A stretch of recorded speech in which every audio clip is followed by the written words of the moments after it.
अस्सलामु अलैकुम वरहमतुल्लाहि वबरकातुहू व मग़फ़िरतुहू। आप सभी पर अल्लाह की सलामती हो, रहमतें और बरकतें नाज़िल हो। मैं हूँ शाह वज़ीर और आप देख रहे हैं द मैसेज ऑफ़ अल्लाह का YouTube channel, a YouTube channel for the whole of humanity.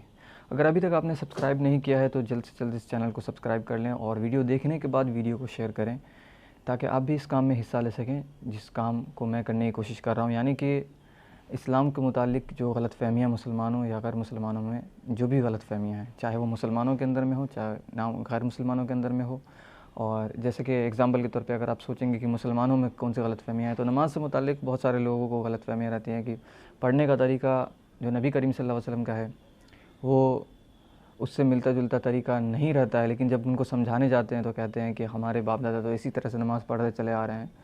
और या फिर बहुत सारे ऐसे मसले होते हैं जिनमें लोग कह देते हैं कि हमारे ख़ानदान में हमारे बाप दादा या हमारे उलमा ऐसा कहते हैं। लेकिन अल्लाह के रसूल का जो तरीका था वही तरीका सबसे बेहतर है। अल्लाह ताला ने ख़ुद कह दिया कुरान में उनके बारे में कि अल्लाह ताला ने उनको नमूना बना करके भेजा है हमारे लिए, यानी सबसे बेहतर एग्ज़ाम्पल है हमारे लिए। और नबी करीम सल्लल्लाहु अलैहि वसल्लम की पैरवी करने के लिए कहा गया है, ना कि दूसरे लोग का। हाँ, उलमा की बात माननी है, लेकिन जब इख्तलाफ वाली बात आती है तो अल्लाह और उसके रसूल की तरफ रुजू करने वाली बात भी है। ठीक है, यानी कि अल्लाह ताला ने कहा है कि अतात करो अल्लाह और उसके रसूल की और उन लोगों की जो कि तुम में इल्म रखते हैं, मगर अगर उनमें इख्तलाफ हो तो रुजू करो अल्लाह और उसके रसूल की तरफ। उम्मीद है कि आपको मेरी बात समझ में आई होगी। और ये वीडियो अगर मैं कोशिश करूँगा कि वीडियो को शॉर्ट में ही रखूँ, लेकिन अगर वीडियो लंबा हो जाएगा तो मैं इसे 2 पार्ट में अपलोड करूँगा, 2 या 3 पार्ट में अपलोड करूँगा। ठीक है, आज का जो टॉपिक है वो है ईमान से मुतालिक बात है। आज मैं पढ़ने वाला हूँ सही बुखारी शरीफ वॉल्यूम नंबर 1 किताबुल ईमान, किताब नंबर 2 और बाब नंबर 1। इस बाब में हज़रत इमाम बुखारी रहमतुल्लाह ने ईमान के बारे में क्या ज़िक्र किया है, उन सब चीज़ों के बारे में बात करेंगे। और इसमें बहुत सारी हदीसें, सैकड़ों हदीसें आने वाली हैं इसमें, जिसमें ईमान से मुतालिक बातें की गई हैं कि ईमान का क्या तकाज़ा है, ईमान किसको कहते हैं। तो हम लोग का मकसद भी यही जानना है कि, लेकिन सिर्फ़ एक वीडियो में काम नहीं चलेगा। हम लोगों का अगर मकसद जानना, आपका मकसद भी अगर जानना है कि ईमान वाक़ई में किसको कहते हैं, तो सिर्फ़ इस एक वीडियो से काम नहीं चलने वाला। और भी बहुत सारे हदीसें हैं जिनको बयान करूँगा इंशाल्लाह मैं धीरे धीरे करके, एक वीडियोज़ बना के 1 बाय 1, तो जा कर के इंशाल्लाह समझ में आएगा कि सहाबा कराम रज़ियल्लाहु अन्हुम उन्होंने भी एक दिन में ईमान नहीं सीखा था। एक दिन में उनको ये बात समझ में नहीं आ गई थी कि ईमान वाक़ई में क्या है। धीरे धीरे करके सीखा था। हम लोग अभी कलमा पढ़ लेते हैं, लेकिन कलमे का जो तकाज़ा है उसको नहीं समझते हैं। तो उस कलमे के तकाज़े को भी इंशाल्लाह समझाना ज़रूरी है। सबसे पहली बात तो ये कि जो हदीस है, जो आज का जो टॉपिक है, जो यानी कि जो हम लोग पढ़ने वाले हैं किताबुल ईमान, अब अपने स्क्रीन पर अब आप देख सकते हैं। तो आपकी अब जो है आप दिखाई देगा आपकी स्क्रीन पर।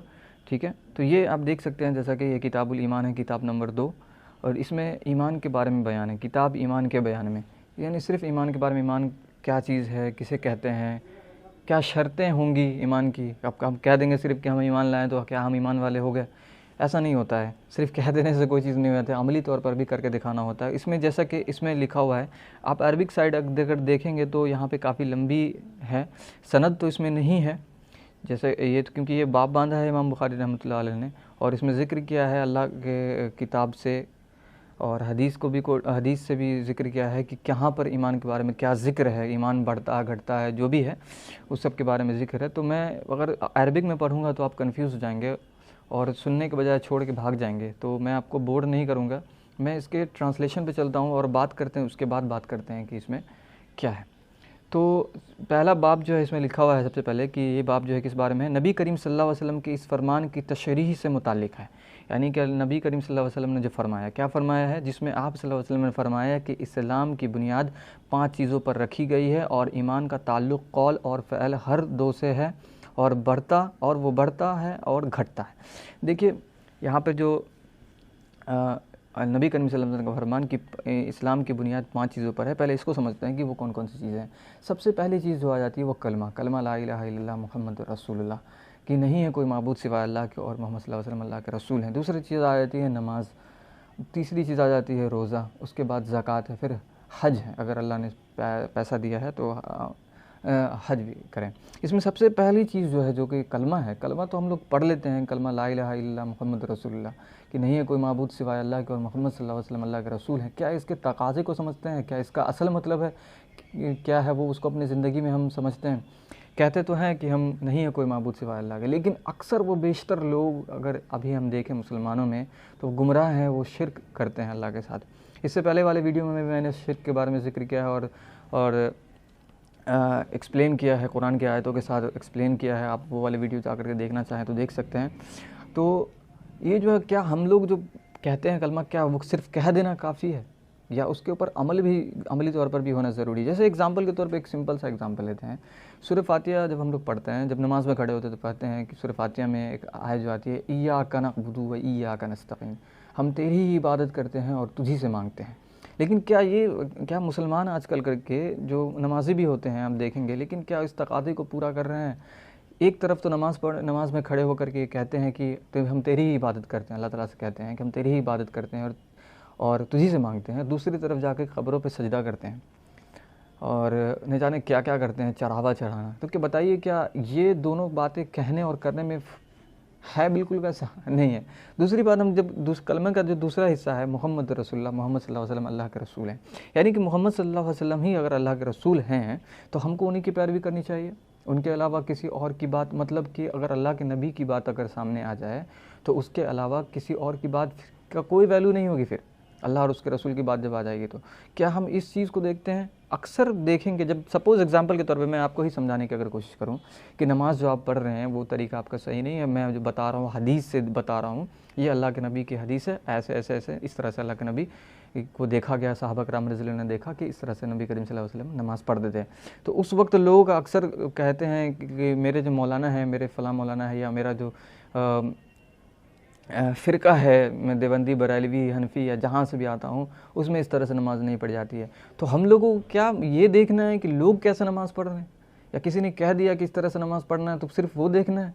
या ये हम लोगों को, नमाज इतनी अहम तरीन चीज़ है जिसके बारे में हदीसों में आता है कि सबसे पहली चीज़ जिसके बारे में सवाल किया जाएगा क़यामत के दिन, वो नमाज ही होगा। अगर नमाज में अगर गड़बड़ी निकली, अगर नमाज के सवाल जवाब में अगर वो पास नहीं हुआ, तो बाकी सब चीज़ों में फंस जाएगा वो। अगर नमाज में पास कर गया तो बाकी सब चीज़ों में भी आसानी से निकल जाएगा। तो इस चीज़ को इतने हल्के में लेते हैं। अक्सर लोग, बहुत सारे लोग ऐसे भी कह देते हैं, अरे जिस तरह से भी नमाज़ पढ़ना है पढ़ो, बस पढ़ो, अगर ठीक है। और ऊपर से फिर क्या, अल्लाह ताला को कौन सी अदा पसंद आ जाएगी कोई नहीं जानता। ये बात अगर बात थी कि अगर जिस तरह से भी नमाज़ पढ़ना है पढ़ो, तो अल्लाह के नबी करीम सल्लल्लाहु अलैहि वसल्लम ये क्यों कहते? सही बुखारी और सही मुस्लिम की रवायत है कि अल्लाह के रसूल कहते हैं, सल्लू कमा रअयतुमूनी उसल्ली, नमाज इस तरह अदा करो जिस तरह मुझे अदा करते हुए देखते हो। मतलब कि ये कि जिस तरह से हम लोगों तक हदीस से पहुँचती हैं। अब चूँकि अब हम लोग नबी करीम सल्लल्लाहु अलैहि वसल्लम को नहीं देख सकते, लेकिन सहाबा कराम रज़ियल्लाहु अन्हुम ने जो उनको देखा नमाज़ पढ़ते हुए, और उन्होंने जो बयान किया, हदीस बयान किया, उसमें तो हम लोग देख सकते हैं ना, उसमें तो जान सकते हैं ना। तो उस वक्त जब बात आती है हदीस की, तो लोग जाने किस किस तरह की बातें करते हैं कि मेरे बाप दादा ऐसे नमाज़ नहीं पढ़ते थे, तो हम भी ऐसे नमाज़ नहीं पढ़ेंगे। मतलब आपको तो सिर्फ ये देखना है कि हदीस क्या कहती है, अल्लाह के नबी का तरीका कैसा था। अगर आप वाकई में एक ईमान वाले हैं और कहते हैं कि मोहम्मद रसूलुल्लाह, तो मोहम्मद सल्लल्लाहु अलैहि वसल्लम की तो पैरवी करने के लिए अल्लाह ताला ने कहा, अतिउल्लाह व अतिउर रसूल, अतात करो अल्लाह और उसके रसूल की। अपने रसूल का नाम भी लिया है अल्लाह ने, ठीक है। तो इस आयत में और भी चीज़ें आगे ऐड की गई हैं, जिसमें उलिल अम्र, यानी कि उन लोगों की भी अतात करने के लिए जो इल्म रखते हैं, लेकिन अगर उनमें इख्तलाफ हो तो वापस रुजू अल्लाह और उसके रसूल की तरफ ही करना है, और किधर नहीं जाना, इधर उधर कहीं भटकना नहीं। ये नहीं कि मेरे मौलाना जो है कह रहे हैं कि फ़लाँ चीज़ सही है तो वही सही है, ऐसा कुछ नहीं होता है। ये भी एक तरह का शिर्क हो जाता है। ये इसके बारे में बाद में मैं एक्सप्लेन करूँगा। शिर्क के ऊपर जो एक अलग से वीडियो मैं बनाऊँगा, उसमें एक्सप्लेन करूँगा कैसे जो है, अगर किसी आप आलिम की बात को इस तरह से मान लेते हैं कि जिसको हलाल कह देते हैं वो उसी को हलाल, जिसको हराम कह दें उसी को हराम मान करके आप अगर चलना शुरू कर दें, तो एक तरह से अल्लाह के साथ ये शिर्क हो जाता है। उसी की बात को आप सही और उसी की बात को गलत मान रहे हैं। अल्लाह और उसके रसूल की कोई वैल्यू नहीं रह जाती है फिर आपके नज़रों में। तो इस तरह से बात होती है। उसके बाद आती है ज़कात के बारे में। ज़कात इंसान के माल को पाक करता है, तो ये तीसरी चीज़ है। और जितना हो सके इंसान ज़कात दे दें ना, जो परसेंटेज बनता है ज़कात का वो अदा कर दिया करे, तो आपका माल पाक रहेगा, या आपके लिए बेहतर है। क़यामत के दिन आप हिसाब किताब से बचेंगे। उसके बाद हज के बारे में बात आती है। तो ये हज जो है, सॉरी एक चीज़ रह गई जो रोज़ा के बारे में, रोज़ा जो है रमज़ान का रोज़ा हमारे ऊपर फ़र्ज़ है, वैसे नफली रोज़ा भी रख सकते हैं, ठीक है। और उसमें भी बहुत सारी छूट अल्लाह ताला ने दे रखी है। अगर आप सफ़र में हो तो आपको माफ़ है, बाद में रख सकते हैं रोज़ा। फिर जा कर के अगर कोई औरत हामिला है, प्रेग्नेंट है, तो वो भी जो है उसके लिए भी छूट दी गई है। तो और कोई इंसान बीमार है तो उसके लिए भी छूट दी गई है। तो नमाज़ में वैसे जो फ़र्ज़ रमज़ान के रोज़े ही हैं, बाकी अगर दूसरे रोज़ा रखना चाहें तो वो आपके ऊपर डिपेंड करता है कि आप कितना कर सकते हैं। उसके बाद हज के बारे में बात आती है। तो हज अगर अल्लाह ने पैसा दिया है तो ज़िंदगी में कम से कम एक बार हज ज़रूर करें। चूँकि यहाँ पे ज़िक्र हुआ है इस्लाम की बुनियादी बातों का, इस्लाम की बुनियाद 5 चीज़ों पर है, यानी कलमा, नमाज, रोज़ा, ज़कात और हज, ठीक है। इन सब तो यहाँ पर ये हदीस मैं बयान कर देना ज़रूरी समझता हूँ। सही बुखारी की वॉल्यूम नंबर 1 में ही ये हदीस है, कि हदीस नंबर 8 है, ठीक है। और चलते हैं हदीस की तरफ, देखते हैं उसे हमें इसमें है क्या। तो ये जो हदीस है, पहली बात तो ये कि ये हदीस दो जगह पर, एक जगह पर और जहाँ पर रिपीट हुई है वो हदीस नंबर 4515 में भी रिपीट हुई है। इस हदीस में है क्या, हज़रत अब्दुल्ला बिन उमर रज़ियल्लाहु अन्हु, यहाँ पर से आप देख सकते हैं, मैं जूम कर रहा हूँ तो आप यहाँ से देख सकते हैं तीसरे लाइन से। देखिए इसमें सनद बयान की गई है। अब ऐसा नहीं है कि मैं सनद जो है जानबूझ करके नहीं पढ़ रहा हूँ, सनद इसलिए मैं नहीं पढ़ रहा हूँ क्योंकि वीडियो लंबा हो जाता है। मैंने पिछले वीडियो में मेरे मुंह से गलती से ये बात निकल गई थी कि कोई ज़रूरी नहीं है ऐसा सनद पढ़ना, हालांकि ये बात बिल्कुल गलत है। सनद से ही तो पता चलता है कि कोई हदीस सही साबित है या नहीं सही साबित है। सनद ही तो असल उसकी मजबूती बताती है कि वो हदीस कितनी मजबूत है, ठीक है। तो मैं इस बात की माफ़ी चाहूँगा कि मैंने ये कि इसकी भी सनद में पढ़ सकता हूँ, लेकिन मैं इसलिए नहीं पढ़ूँगा क्योंकि वक्त जो है कम रहता है और वीडियो लंबा हो जाता है, इसलिए। तो मैं सीधे हदीस की तरफ चलता हूँ कि अब्दुल्ला बिन उमर रज़ियल्लाहु अन्हु क़ाल, अब्दुल्ला बिन उमर रज़ियल्लाहु अन्हु फरमाते हैं, क़ाल रसूलुल्लाह सल्लल्लाहु अलैहि वसल्लम, कि मोहम्मद सल्लल्लाहु अलैहि वसल्लम ने फरमाया, बुनियल इस्लामु अला खम्सिन, यानी कि इस्लाम की बुनियाद 5 चीज़ों पर है। सबसे पहला क्या, शहादतु अन्ना ला इलाहा इल्लल्लाह, सबसे पहली चीज़ कि मैं इस बात की शहादत देना कि नहीं है कोई माबूद सिवाय अल्लाह के, व अन्न मुहम्मदर रसूलुल्लाह, और मोहम्मद सल्लल्लाहु अलैहि वसल्लम अल्लाह के रसूल हैं, व इक़ामतिस सला, व इक़ामिस सला यानी नमाज का अदा करना, व ईता ज़का और ज़कात का अदा करना, व हज और हज का अदा करना, व सौम रमज़ान और रमज़ान के रोज़े रखना। और इसका उर्दू ट्रांसलेशन भी देख सकते हैं, जिनको उर्दू ट्रांसलेशन देखना है यहाँ से वीडियो रोक करके पढ़ सकते हैं यहाँ पर। तो चूँकि यहाँ पर भी यही लिखा है, हज़रत अब्दुल्ला बिन उमर रज़ियल्लाहु अन्हु से रवायत है कि रसूलुल्लाह सल्लल्लाहु अलैहि वसल्लम ने फरमाया, इस्लाम की बुनियाद 5 चीज़ों पर कायम की गई है। अव्वल, गवाही देना कि अल्लाह के सिवा कोई माबूद नहीं और बेशक हज़रत मोहम्मद सल्लल्लाहु अलैहि वसल्लम अल्लाह के सच्चे रसूल हैं, और नमाज कायम करना और ज़कात अदा करना और हज करना और रमज़ान के रोज़े रखना, ठीक है। To shaitan, oh you who believe, please give thanks to Allah. Allahu Ghafoor, Allahu Rahim, Allahu yuhibbul muhsinin, wa khaliquna wa raziquna, wa huwa ala kulli shay'in qadir. Allah is Ghafoor, Allah is Rahim.